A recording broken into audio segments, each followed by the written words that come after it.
कपड़े उतार।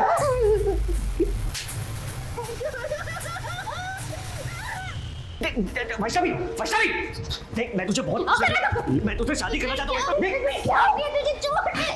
बात देख सीधे सीधे बोल वरना डंडा डाल के उगलवाऊंगा। रिश्तेदारी बराबर वालों में होती है, भिखारियों के साथ नहीं। और आपकी बेटी वैष्णवी तो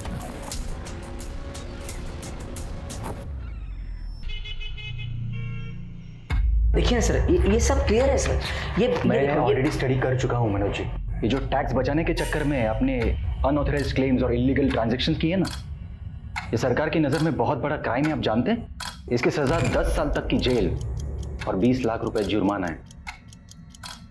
अब इंक्वायरी बंद करने के लिए मैंने मेरे सीनियर्स को 10 लाख रुपए में कन्विंस किया है। Thank you Kulkarni sir. पैसों के लिए मैंने अपना ये घर गिरवी रखा है। कुछ दिन और ठहर जाइए, आपका काम हो जाएगा। आप एनफोर्समेंट डिपार्टमेंट के इतने बड़े अफसर हो, कुछ और मोहलत दीजिए ना प्लीज। मैं बात करता हूँ मेरे सीनियर से, और अभी तो बात कीजिए आपके पार्टनर से, परेश जी ना। हाँ, चाह क्यों नहीं ना।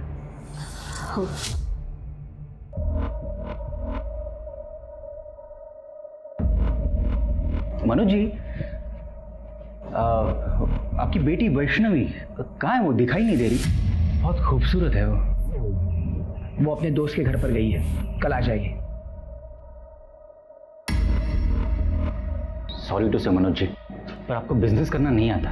याद रखिए, प्रॉफिट और लॉस के बीच में, बिल्कुल बीच में एक बहुत ही थिन लाइन होती है जिसे कॉम्प्रोमाइज कहते हैं। खैर, आपकी ये चाय तो मैं बाद में पी लूंगा। Thank you.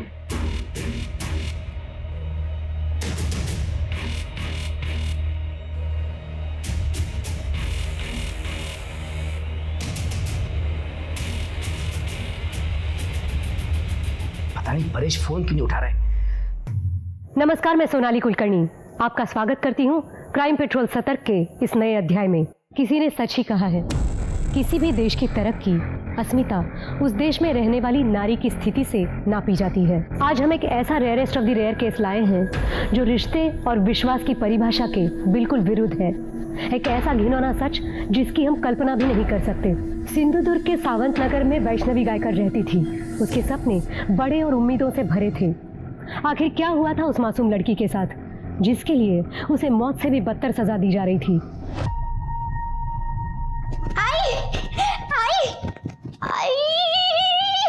अगर काय मुझे मुंबई में जॉब मिली है मल्होत्रा डिजाइनर्स के यहाँ। मुंबई की बहुत बड़ी डिजाइनर कंपनी है। I am so happy. अगर बाबा नहीं मानेंगे। भाई आप मना लेना ना बाबा को, ऐसी अपॉर्चुनिटी बार बार नहीं मिलती है।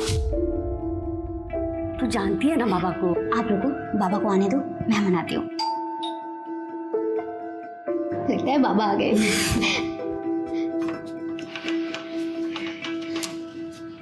हाँ, आज भेज देंगे आज। नमस्कार। हाँ, थैंक यू।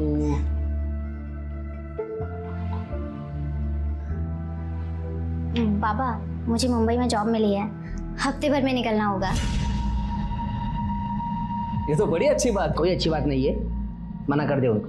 देख तू अकेली मुंबई नहीं जाएगी, और अगर तेरे को मुंबई जाना है तो तेरे लिए मैं मुंबई का लड़का ढूंढता हूँ। शादी कर ले और फिर मुंबई चली जाना। तो बाबा कैसी बात कर रहा है मनोज? बच्ची जिंदगी में आगे बढ़ रही है और तू उसके पैरों में शादी की बेड़ियां बांध रहा है। परेश तुरा माहिती राहु नहीं दे भाऊजी, ये नहीं समझेंगे। खानदान परंपरा यही नजर आता है इनको। हाँ नजर आता है, इसलिए तो मुझे अपनी मर्यादा पता है, और हर एक को अपनी मर्यादा का पता होना जरूरी है। तुझे मुंबई जाना है, शादी कर ले और फिर आराम से मुंबई चली जाना। That's final. बाबा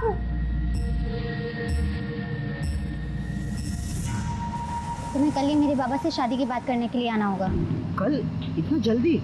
वक्त नहीं है हमारे पास।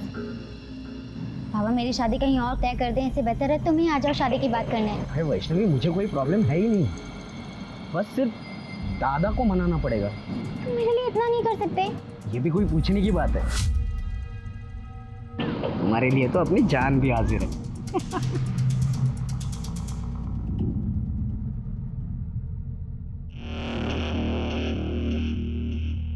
वैष्णवी, अरे वाह, इतना सज धज के कहाँ जा रही है? कहीं जा नहीं रही हूँ, ऋषि आ रहा है अपने भाई के साथ घर पे शादी की बात करने के लिए, उसी का वेट कर रही हूँ।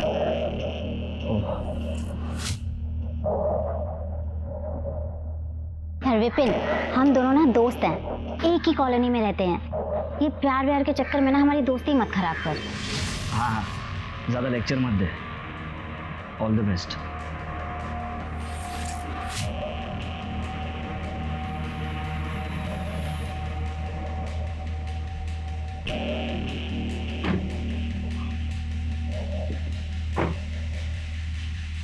हाय, लेट तो नहीं हुआ हमें? नहीं, चलिए अंदर चलिए।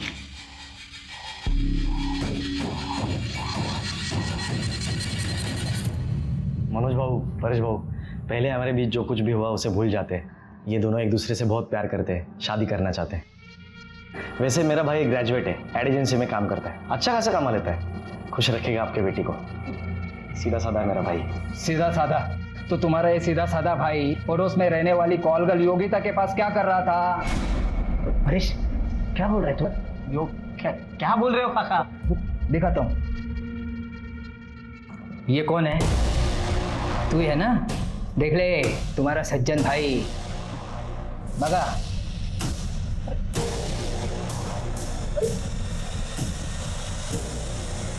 हरीश, ये फोटो तुम्हारे पास कैसे आई? अरे योगा योग साला, 4 महीने पहले तुम सब लोग शिरडी गए थे। उस वक्त सावंतवाड़ी में मेरी मीटिंग तय हुई थी, तो मैं तुम्हारी बाइक लेने के लिए यहाँ आया था, तब इसको देखा था मैंने। फिर जब कल इन दोनों को साथ में देखा ना मैंने, तब इसको मैं पहचान लिया। आज सुबह उस योगिता के पास मैं गया था, उसी ने ये फोटो मुझे दी है। सुन, एक लड़का है ऋषि कोलवनकर, क्या तू जानती है उसे? यही ना, ये तो अक्सर आता है मेरे यहाँ, बहुत पसंद है मुझे।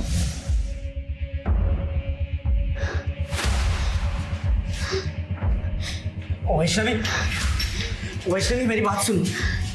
जा, निकाल। वैष्णवी तुम निकलेगा या मैं निकालूं यहाँ से तुझे? वैष्णवी शांत हो जा, देखो गुस्से से बात बिगड़ जाएगी। बात आगे बढ़ानी नहीं है बाबा। ए, सुना ना तूने? अब कुछ बचा नहीं है। ए अक्षय, इधर आ। बड़ा गुणगान गा रहा था ना इसका। तो सुन, रिश्तेदारी बराबर वालों में होती है, भिखारियों के साथ नहीं। बहुत ज्यादा बोल रहा है तू। जान से मार दूंगा मैं तुझे, याद है? मुझे जान से मारेगा। मुझे जान से मारेगा। अरे रुक जाओ। अरे दादा, अरे परेशान तू नहीं, शांत हो, शांत हो। दादा सॉरी, ये सब मेरी वजह से। रुक इधर ही रुक। तू रह गटर में, वहीं की पैदाइश है ना तेरी। परेश काका बिल्कुल सही कहते हैं, मेल जोल हमेशा बराबरी वालों में होता है। चल तू निकल। तेरी तो नहीं बात छोड़ूंगा नहीं इसे। चुपचाप बैठ, गाड़ी में बैठ।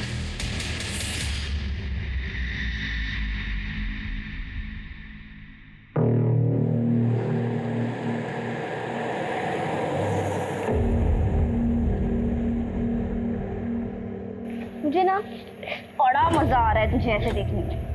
वैसे तेरे हिस्से का आधा प्यार तो तेरा आशिक मुझे कर ही चुका है, अब तू और मैं बराबर।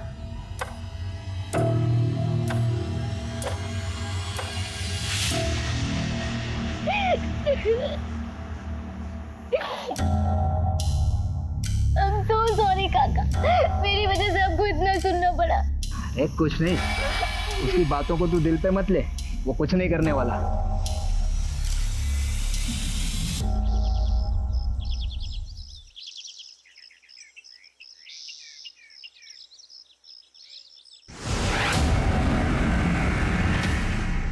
ठीक है, जरा चेक करो, और तुम लोग जरा आसपास चेक करो, कुछ मिलता है क्या? सर, इसके सर पे काफी गहरी चोट है, बॉडी पे और कहीं कोई स्ट्रगल का निशान नहीं है। मोबाइल, सर पैन कार्ड, आधार कार्ड, परेश परचुरे, इसकी कंपनी का विजिटिंग कार्ड भी मिला है, विश्वास प्राइवेट लिमिटेड, और इसके पार्टनर का नाम भी लिखा है, मनोज गायकर, और वॉलेट में कुछ पैसे भी हैं। वॉलेट में पैसे भी हैं, फ़ोन भी है, मतलब चोरी का मामला तो नहीं है। लेकिन सर एक चीज़ तो कंफर्म है, इसका मर्डर कहीं और हुआ है और उसको यहाँ लाके डंप किया गया है।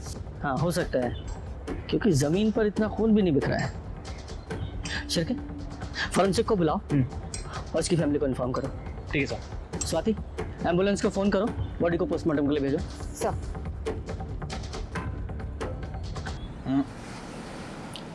वक्त बहुत कम बचा है आपके पास मनोज जी। देखिए फिर क्या है ना, ये केस अगर मेरे हाथ से निकलकर मेरे सीनियर के पास चला गया ना तो फिर मैं भी कुछ कर नहीं पाऊंगा। कुलकर्णी सर, मैं कोशिश कर रहा हूँ। तो थोड़ी सी कोशिश आपकी बेटी वैष्णवी को भी करने दीजिए। क्या है, धंधे में एक दूसरे की मदद करना ही तरक्की का तरीका होता है। और आपकी बेटी वैष्णवी तो ये गलती दोबारा मत करना, वरना 10 लाख के 20 लाख देने पड़ेंगे।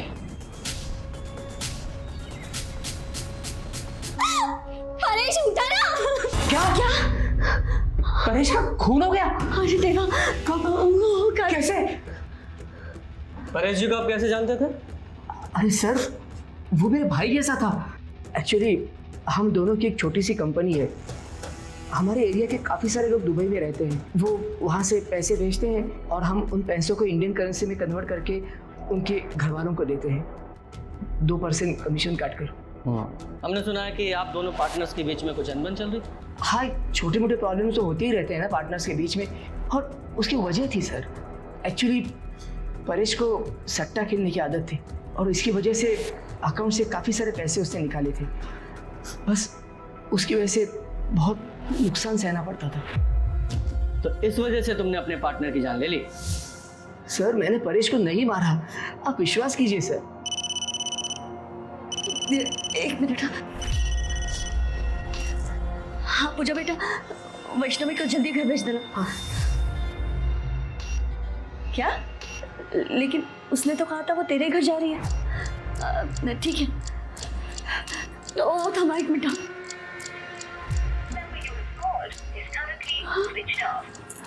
काय झालं सांगशील का? वैष्णवी पूजा के घर में नहीं गई। तू वैष्णवी को फोन लगाओ ना। लाओ ना फोन, उसका फोन स्विच ऑफ आ रहा है। क्या हुआ? ये वैष्णवी कौन है? साहब वो हमारी बेटी है हमारी। क्या हुआ है, डिटेल में बताइए। वो कल ना सारे एलमी बोल तो। मैं पूजा के घर जा रही हूँ। हम दोनों को एक ही असाइनमेंट मिला है, उसे पूरा करने।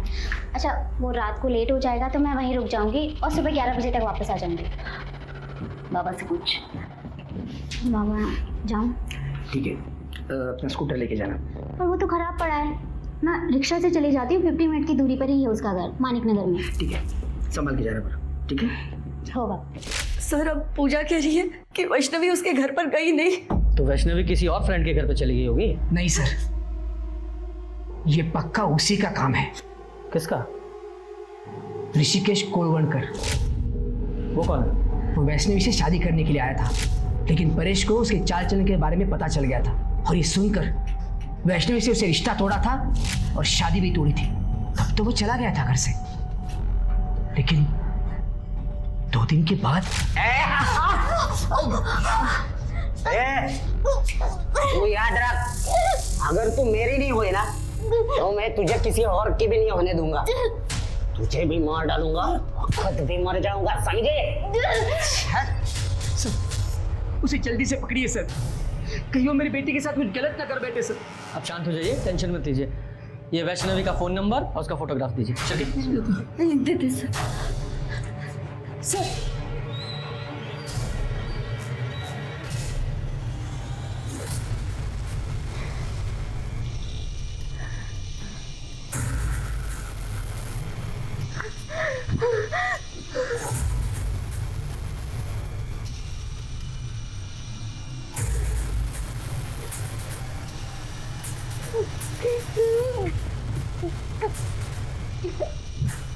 कपड़े उतार।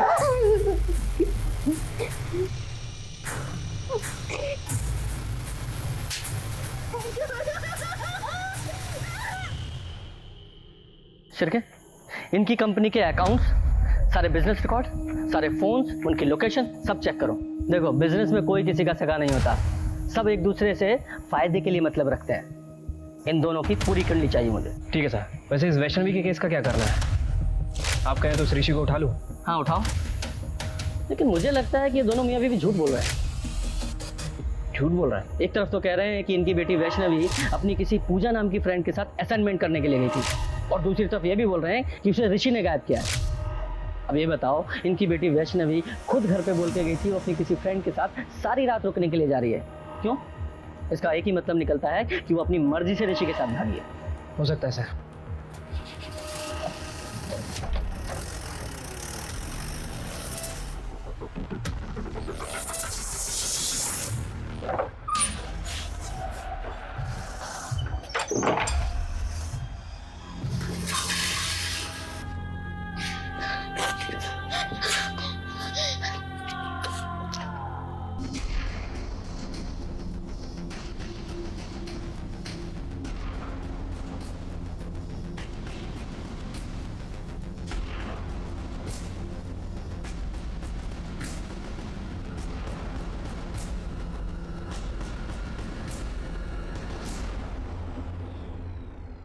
सर, परेश की पोस्टमार्टम रिपोर्ट के हिसाब से उसकी मौत 10 तारीख को करीब 3 से 4 बजे के बीच हुई। उसका सर दीवार पर पटक कर उसे मारा गया। सर, उसके सर पे सीमेंट और रेत के ट्रेसेस मिले हैं। इसका मतलब ये कंफर्म है कि परेश को कहीं और मारा गया और बाद में उसकी बॉडी को जंगल में ले जाकर डंप कर दिया गया। Yes sir. सर, जैसे आपने कहा था, मैं ऋषि के घर गई थी। वहाँ मेरी बात उसके बड़े भाई अक्षय कोलवनकर से हुई। ऋषि तक गोवा गया है? क्यों? उसका वो एड एजेंसी का मीटिंग होता है, अक्सर जाया करता है। क्या हुआ मैडम, इतनी पूछताछ क्यों हो रही है? वैष्णवी अपने घर नहीं गई है 2 दिन से। वैसे मेरे भाई का उसके साथ कोई बातचीत नहीं होती है, हमारा कोई वास्ता नहीं है उनसे। ऋषि का नंबर दो। हाँ, 981। सर, मैंने उसे कॉल किया था, लेकिन उसका फोन स्विच ऑफ है। शायद आपका शक सही है, ऋषि और वैष्णवी साथ में भागे हैं। इस ऋषि का फोन सर्विलेंस पे डालो। अगर ये गोवा कंपनी के काम से गया होता तो उसका फोन स्विच ऑफ क्यों होता? उसकी कंपनी में जाकर जरा पता करो। सर, परेश के कॉल रिकॉर्ड है। सर, इसका फोन नाना साहब चौक के पास ही आके बंद हुआ था और यहाँ से 5 किलोमीटर दूर जंगल में इसकी बॉडी मिली थी। शिरके, एक काम करो, नाना साहब चौक का जो सीसीटीवी है उसकी फुटेज चेक करो 10 तारीख को 1 बजे से 4 बजे के बीच की। देखो उस सीसीटीवी फुटेज में परेश के साथ कोई और दिखाई देता है क्या? ठीक है सर। सर, एक और बात, ये परेश और मनोज की विश्वास प्राइवेट लिमिटेड के बैंक स्टेटमेंट। सर, कमाल की बात है कि इस कंपनी में 4 महीने से कोई भी ट्रांजेक्शन नहीं हुआ, और जब मैंने इस कंपनी के रेगुलर कस्टमर से बात की तो उन्होंने भी इस कंपनी के बारे में कुछ अजीब बात नहीं कही। लेकिन जब मैंने रिकॉर्ड चेक किए तो सर पता चला कि मनोज और परेश के खिलाफ आदर्श नगर पुलिस स्टेशन में फ्रॉड का केस फाइल हुआ था। किसने फाइल किया था? सर, अक्षय ने, ऋषि का बड़ा भाई। और सर, ये अक्षय एक 3 स्टार होटल में एडमिन में काम करता है।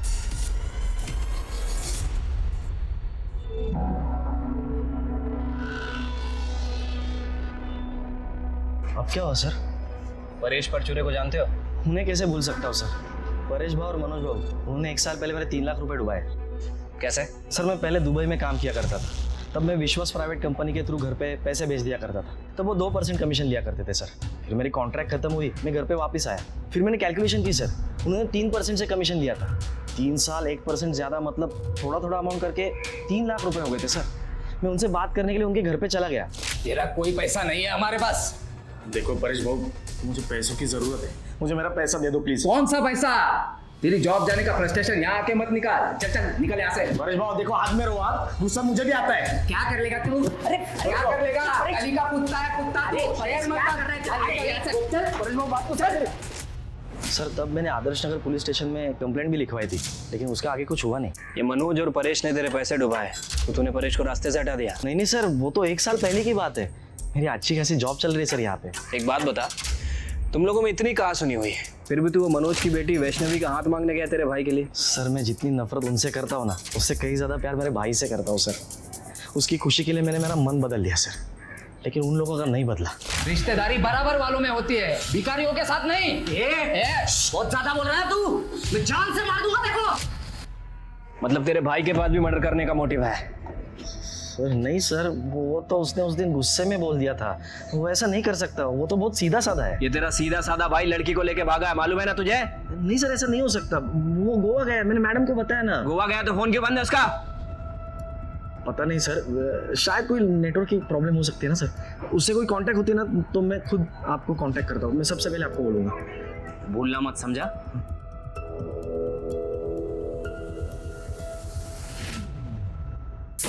ये परेश की मौत और उसका फोन नाना साहिब चौक पे शाम को 4 बजे बंद हुआ और उसी तारीख को वैष्णवी अपने घर से गायब हुई और 10 तारीख को ये ऋषि भी गोवा का झूठा बहाना बनाकर अपने घर से निकला और बाद में परेश की बॉडी हमें मिली। सर हो सकता है कि ये ऋषि और वैष्णवी एक साथ भागे हो और परेश ने उन्हें देख लिया, फिर ऋषि और परेश का झगड़ा हुआ हो और ऋषि ने परेश का मर्डर कर दिया। हाँ, पॉसिबिलिटी तो है क्योंकि 10 तारीख को 1:30 बजे से 2 बजे के बीच में वैष्णवी ऋषि दोनों का फोन अपने अपने घर पे स्विच ऑफ हुआ। मतलब उन्हें पहले से पता था कि उन्हें कब और कहाँ मिलना है और कहाँ जाना है। हाँ सर, कॉल रिकॉर्ड के हिसाब से 5 से 10 तारीख के बीच वैष्णवी और ऋषि में अक्सर कॉल्स हुए।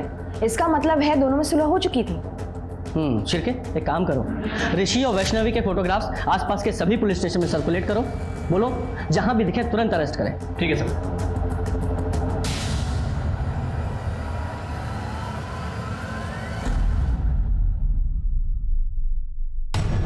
मुझे दे दीजिए ना।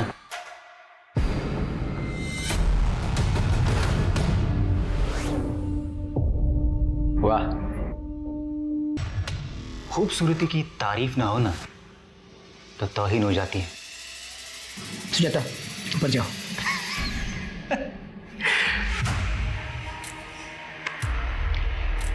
एक डील करते हैं ना मनोज जी, आपकी बेटी तो भाग गई, उसकी जगह पे आप अगर इन मोहतरमा को मेरे पास भेज दो। कुलकर्णी सर, वो बीवी है मेरी, ये कहने लो और चलते बनो। मुझे भी कैश चाहिए 10 लाख, और वो भी 2 दिन में।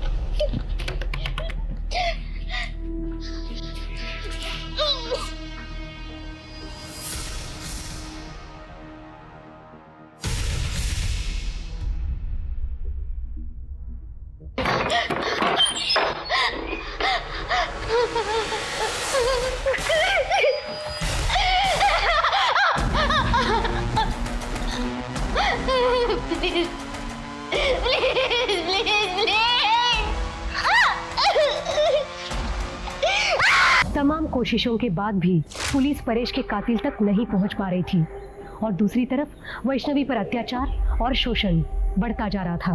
पुलिस वैष्णवी को ढूंढने की हर मुमकिन कोशिश कर रही थी, लेकिन उनके हाथ कोई कामयाबी नहीं लग रही थी। फिर अगले दिन कुछ ऐसी घटना घटी जिसने पुलिस को सिर्फ हैरान ही नहीं बल्कि सोचने पर भी मजबूर कर दिया।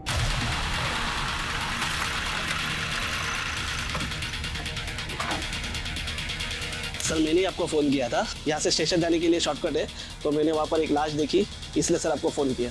किधर है? सर यहाँ पर है। करे फिर आसपास चेक करो। सर ये तो वैष्णवी है। सर वैष्णवी को गला दबा के मारा और सर चेहरे पे बहुत सारे वार हैं और सर हालत देख के लगता है इसके साथ सेक्सुअल असॉल्ट भी हुआ है। मेंटल और फिजिकल टॉर्चर दोनों हुआ है इसके साथ। इसकी फैमिली को इन्फॉर्म करो और फॉरेंसिक टीम को बुलाओ, बॉडी को पोस्टमार्टम के लिए भेजो।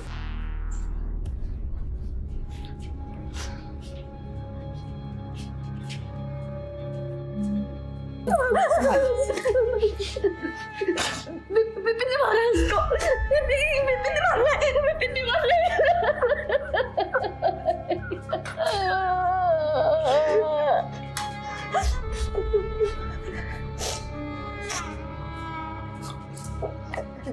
सर वो विपिन हमारे एरिया में ही रहता है। मेरी वैष्णवी ने उसके प्यार को कभी एक्सेप्ट नहीं किया, फिर वो उसका पीछा करने लगा और एक दिन मेरी और ऋषि की अब बात नहीं होती। देख वैष्णवी, मैं अभी तुझसे बहुत प्यार करता हूँ, एक बार सोच ले। विपिन, मुझे रिश्तों में मिलावट अच्छी नहीं लगती। हम दोस्त हैं और हमेशा रहेंगे। क्या दोस्त दोस्त दोस्त? थक गया हो तेरा दोस्त बनकर। देख वैष्णवी, देख अगर तूने हाँ नहीं कहा ना तो मैं ना अपनी जान दे दूंगा, सच में। छोड़ ये ड्रामे मत कर, छोड़। देख मैं मजाक नहीं कर रहा, मैं अपनी जान दे रहा हूँ, सच कह रहा हूँ। मैं क्या ड्रामे कर रहा है? लग जाएगा तुझे तो। I can't live without you. I can't live with you. Vaishnavi, देख मैं तुझे बहुत, मैं तुझसे शादी करना चाहता हूँ। तुझे छोड़। मेरी बात मैं वैष्णवी से प्यार करता हूँ। तेरा और मेरी बेटी का मेल हो ही नहीं सकता, समझ रहा तू ना? चल निकल, चल चल निकल निकल। जाता हूँ। तुझे अपनी खूबसूरती पर बहुत नाज है ना, तेरी ऐसी शक्ल बिगाड़ूंगा ना कि कोई पहचान भी नहीं पाएगा। अरे चल जा, चल जा, चल जा। तो आपने पुलिस में कंप्लेन क्यों नहीं की? उस दिन के बाद उसने उसका पीछा करना बंद कर दिया। हमको लगा वो सुधर गया। यही गलती करते हैं मैडम हम लोग। क्राइम की शुरुआत यहीं से होती है। आपको उसके खिलाफ कंप्लेन करनी चाहिए थी। खैर, कहाँ मिलेगा ये विपिन? वैष्णवी को क्यों मारा? साहब मैं उसे क्यों मारूंगा? मैं तो उससे प्यार करता था। उस पर रेप करने की कोशिश करता और बोल रहा प्यार करता था। सर उस दिन मैं नशे में था। नशे में था तो कुछ भी करेगा, हैं? देख सीधे सीधे बोल, वरना डंडा डाल के उगलवाऊंगा। सर मैं कहीं नहीं, मैं सच बोल रहा हूँ। तू ऐसा नहीं बोलेगा। कर दे, अंदर डालो इसे। सर मेरी बात तो सुनो सर। सर मेरे को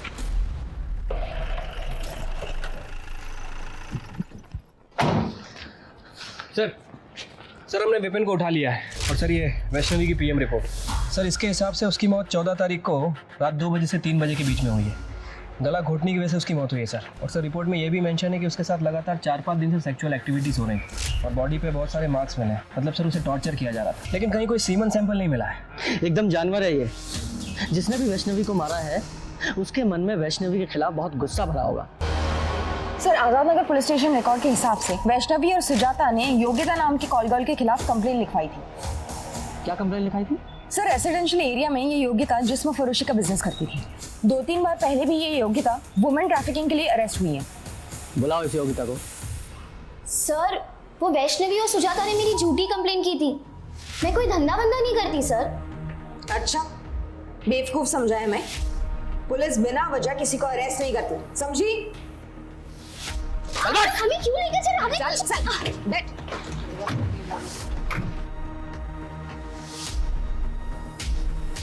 सुजाता और वैष्णवी ने तुझे अरेस्ट कराया था। तूने बदला लेने के लिए उस वैष्णवी को बेच डाला, उसे किडनैप करवा दिया और जब वैष्णवी ने वहां से भागने की कोशिश की तो मरवा दिया उसे। सर वो धंधा मैं पहले करती थी, अब मैंने वो सब छोड़ दिया है और वैष्णवी को मैंने नहीं मारा है सर। जब तक ये केस सॉल्व नहीं हो जाता शहर छोड़कर नहीं जाएगी। ठीक है सर। जाओ। स्वाति नजर रखना इस पर।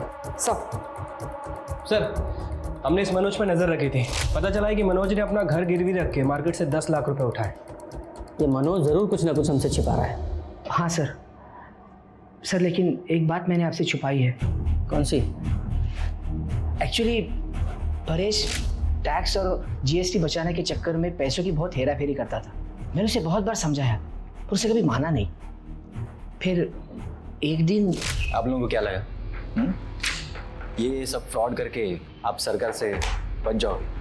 सॉरी सर, अब गलती हो चुकी है, आप ही बताइए क्या कर सकते हैं। 20 लाख रुपए का फ्रॉड है, इंक्वायरी तो बैठेगी। 10 साल की सजा और 20 लाख तक का जुर्माना। मैं क्या कहता हूँ, कुछ चाय पानी ले दे के मामला यही सेटल कर देते हैं। 10 लाख कैश। एक ईडी ऑफिसर ने आपसे रिश्वत मांगी? हाँ सर, इसीलिए मैंने अपना घर गिरवी रख के मार्केट से 10 लाख रुपए उठाए थे। नाम क्या था उस ऑफिसर का? राजेंद्र कुलकर्णी। आपके पास नंबर है उसका? हाँ। शिरके नंबर लगाओ।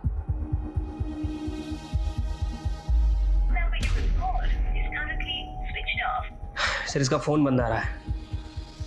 आजकल ईडी में शार्दुल दलवी है ना, उन्हें फोन लगाओ और इस राजेंद्र के बारे में पता करो। ठीक है सर। और मनोज जी आपको पता है ना, रिश्वत देना और लेना दोनों अपराध हैं। मुझे पता है सर लेकिन मैं बहुत डर गया था। बाबा मैं मार्केट जाके आती हूँ। हाँ संभालो जा।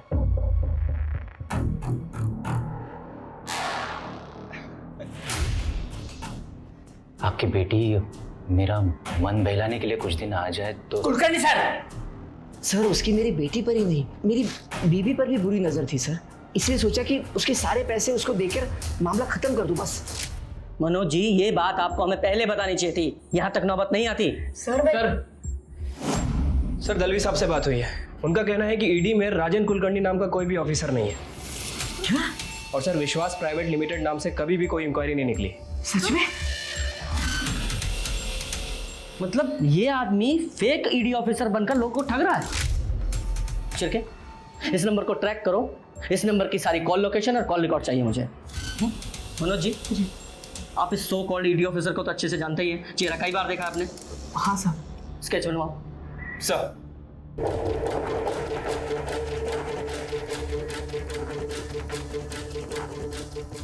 सर, उस ऑफिसर का फ़ोन अभी तक स्विच ऑफ है सर, और मैंने उसके कॉल रिकॉर्ड चेक किए हैं। उसने सिर्फ और सिर्फ मनोज जी को ही फ़ोन किया था। और एक और बात सर, उसके फ़ोन की लोकेशन कभी कभी योगिता के घर के आसपास की थी। योगिता, ये मनोज जी की नेबर ना? Right sir. सर, इनके ब्रीफिंग से ये स्केच बनाया है। यही है वो राजेंद्र कुलकर्णी।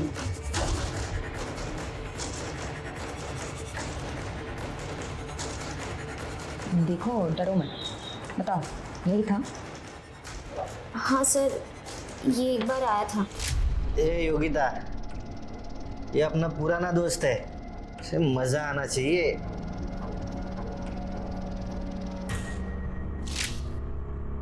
इसने कुछ बताया अपने बारे में? नहीं सर, इसने तो कुछ नहीं बताया, पर इसके साथ जो आदमी आया था मैं उसे जानती हूँ। वो यही शिवा कॉम्प्लेक्स में रहता है। हमें सब पता है तेरे और उस नकली ईडी ऑफिसर के रैकेट के बारे में। अब सीधे सीधे बताएगा या तेरे हलक में से उगलवाऊं? चिरके, सब कुछ बताता हूँ साहब। सब उसका नाम शेखर नाइक है। सब मैं दिल्ली में जॉब करता था, तभी हम पहली बार मिले थे। और एक दिन अचानक वो मेरे घर पे आया। क्या? तो तू इधर फेक ईडी ऑफिसर बन के लोगों से पैसे लूटता है? हाँ, और पता है तुझे, थोड़ा सा डरा दो ना तो लोग पैसा दे भी देते। दिल्ली की पुलिस है ना, कुत्ते की तरह ढूंढ रही मुझे, पर मैं हूं ना, उनके नाक के नीचे से भाग आया हूँ। और फिर तुम दोनों ने यहाँ आकर ठगी करना शुरू कर दिया? नहीं सर, कसम से सर, मैंने ऐसा कुछ नहीं किया सर। सर बस मेरी इतनी गलती हो गई कि मैंने उसको अपने घर में रहने दिया। सर ना वो मेरे घर में रहता और ना ही वो ऋषि से मिलता। ऋषि कोलवनकर? हाँ सर। पता नहीं यार, उस योगिता ने मेरी फोटो उस परेश को क्यों दी? जी करता है उसे जान से मार दूं। तेरे को पता है, उस परेश और उस मनोज जी के कंपनी ने मेरे दादा के 3 लाख रुपए खाए। क्या? हाँ। कौन सी कंपनी रे? कैसे पैसे? अरे मेरा अक्षय दादा पहले दुबई में हुआ करता था, वो वहां से पैसे बेचता था इन लोगों को। ये लोग इन्वेस्टमेंट करते थे, कर दिया घपला। और जब वापस मांगने गया तो बोला कुछ नहीं मिलेगा, इनके पास कुछ भी नहीं है। और तभी शेखर के दिमाग में मनोज और परेश को लूटने का प्लान आया, और उसने उनके कंपनी में फ्रॉड बताकर उनसे 10 लाख रुपए की मांग की सर। कहाँ है तेरा वो शेखर? सर वो मुंबई गया हुआ है, कल लौटेगा। खड़े लेके जाओ इसे। हाँ साहब, सच में मैंने कुछ नहीं किया साहब, साहब कसम से। शिरके, अगर लोमड़ी का शिकार करना है तो उसे बोटी डालनी पड़ेगी। मनोज जी को फोन लगाओ और उनसे कहो कि शेखर मतलब राजेंद्र का अगर उन्हें फोन आए तो उससे कहे कि पैसे रेडी है। ठीक है sir.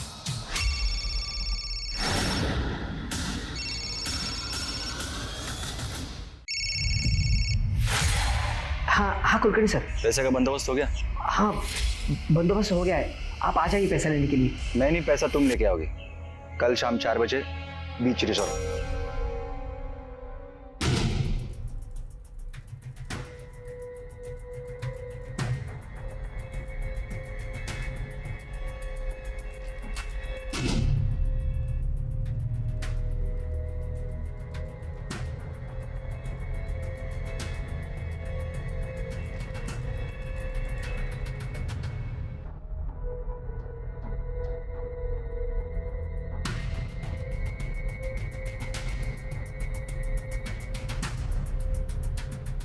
Mister Rajendra Kulkarni from ED, I card दिखाइए प्लीज। हाँ।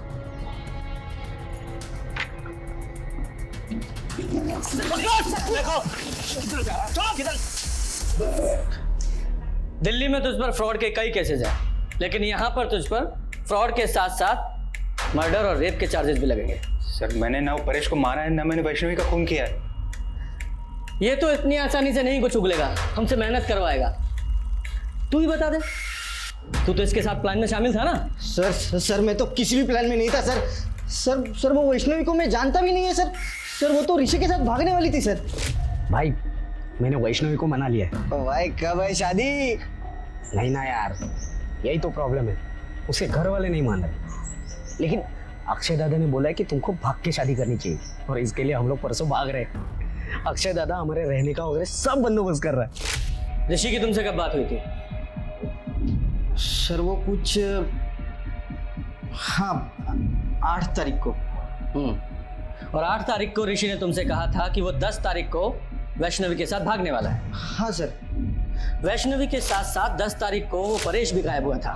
शिरके, इस अक्षय ने हमसे झूठ बोला है कि ऋषि गोवा गया हुआ है।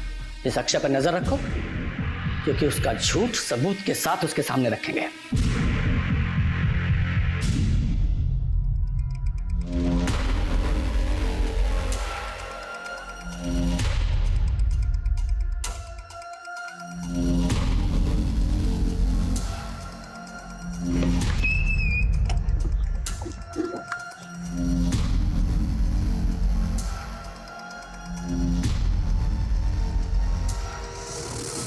अरे दादा, लेकिन हुआ क्या? कौन देख? हाँ मैं देखता हूँ।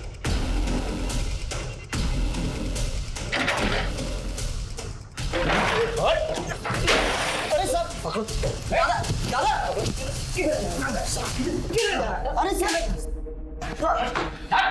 सब क्यों? तुम दोनों ने मारा है ना वैष्णवी और परेश को? बोल, वैष्णवी को मारा? क्या बोल रहे हो सब?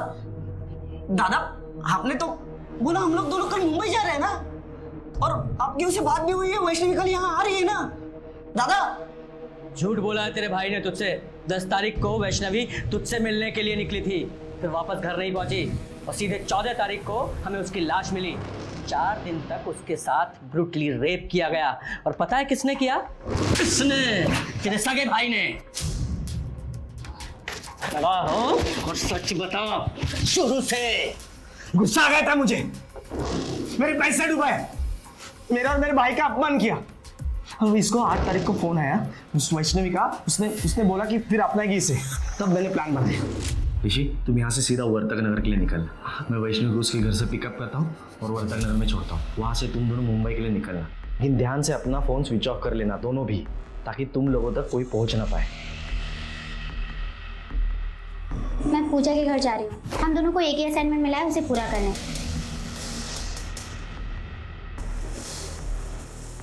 आजा। सुन, अब जब तक मैं ना बोलूँ यहाँ से बाहर नहीं निकलना, ठीक है? बेटे, मैं वैष्णवी को लेके आता हूँ, ठीक है?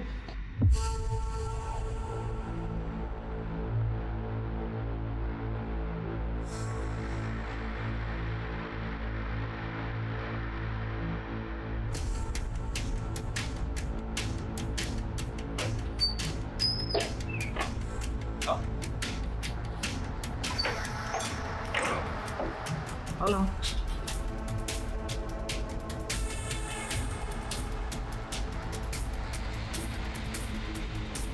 दादा, आप कहाँ लेके आए हैं मुझे? ऋषि कहाँ है? ऋषि ना नहीं आने वाला। तुम्हें सबक सिखाने के लिए मैं अकेले ही काफी हूँ। तेरे बाप की करतूतों की सजा है ना मुझे मिलने की, समझी? अक्षय, काका!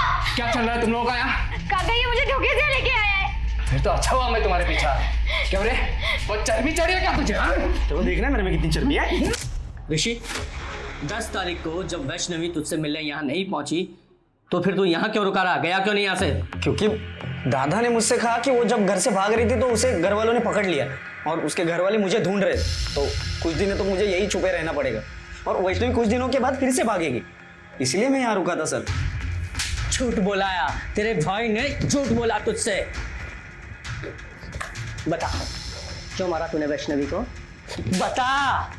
गलती की सजा मिली उसको।